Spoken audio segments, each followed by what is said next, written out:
In this lesson, we're going to begin to discuss the stacking order of objects and the Layers panel. If you'd like to follow along, go into the File menu to Open and select 0311-0312 Stacking Order, and then hold down your Command key on a Mac, Control key on a PC, and click on the next file, and just click Open. To begin, let's go to our rectangle tool. If you can't find it, just hit your M key. I'm going to go over the top of my stacked rectangles in the middle of the page, and just click and drag, and let go. Anytime you draw a new object in InDesign, it's always in front. What if I didn't want it in front? I would have to go under the Object menu to Arrange, Send Backward. That sends it one level down in the stacking order. Let me do that again.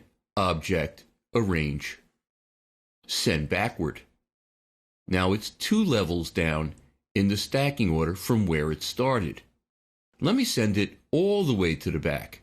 Object, Arrange, Send to Back. Now let me bring it all the way to the front. Object, Arrange, Bring to Front. Imagine working on a very complex layout, and you're working on a particular page or spread, and there's lots and lots of objects that are all stacked on top of each other, and having to arrange the stacking order by going to Object, Arrange.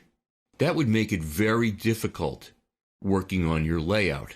To make it easier, there's the Layers panel. Let me go to my selection tool.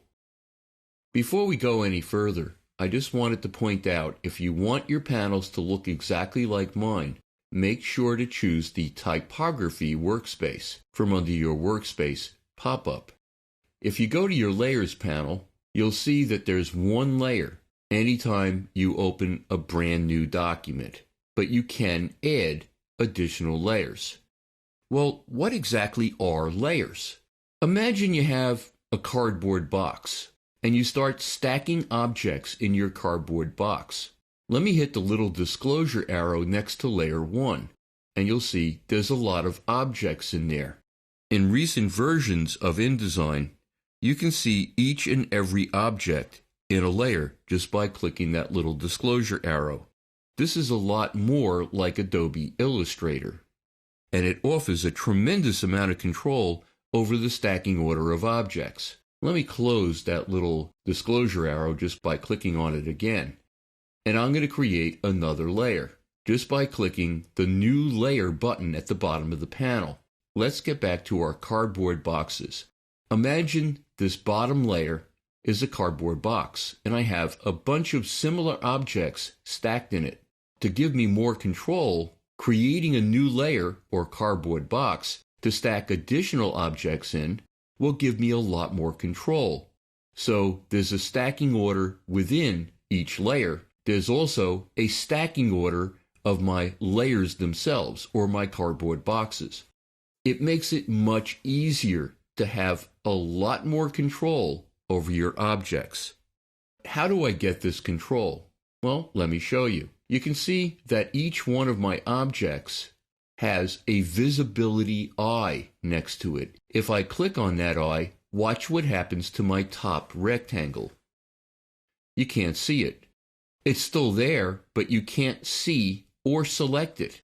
Let me hit my visibility eye again, and I can do that to any one of these objects. You can see they go away when I click the visibility eye. I can also lock objects. There's this empty lock box right next to the visibility eye. If I click in that lock box, it actually locks that top object. I can lock any one of the objects just by clicking on that empty lock box next to the object listing. Let me unlock my top rectangle, and now click and drag with my selection tool across all of the objects. Well, you can see all of the objects are getting selected. I can tell that because there's a little selection square that's highlighted next to that particular object. if any objects are selected within a layer, you'll see that there's a selection square next to that layer as well. Everything got selected except for my locked rectangle.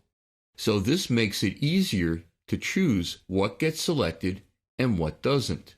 Because the rectangle is locked, you can see a little lock icon to the upper left of my background rectangle. I can actually unlock that object just by clicking on that icon, and it also will select it.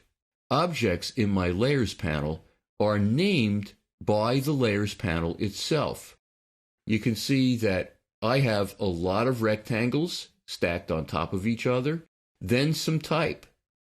It is actually naming the text frame according to the type that is in the beginning of the text in that frame. If I wanted, I could change the names of any of these objects just by clicking on the listing and then clicking again on the name. And I can type anything I want, and that's the new name of the object. We're going to continue talking about the stacking order of objects and the great control over those objects that the Layers panel offers in the next lesson.